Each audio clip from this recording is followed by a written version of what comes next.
Today I'm gonna show you what happens if slime gets on your car seat. So you see there's slime on this car seat. And it might not to go.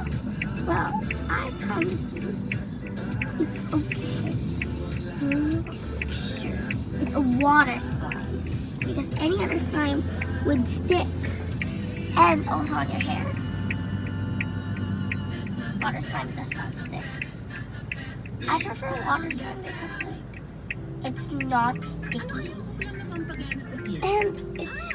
And if you are a messy child, you can be a mess, but it won't stick or be permanent. Like this, look, I put it on there. It's not sticking. Nor on my hat. That's it, bye!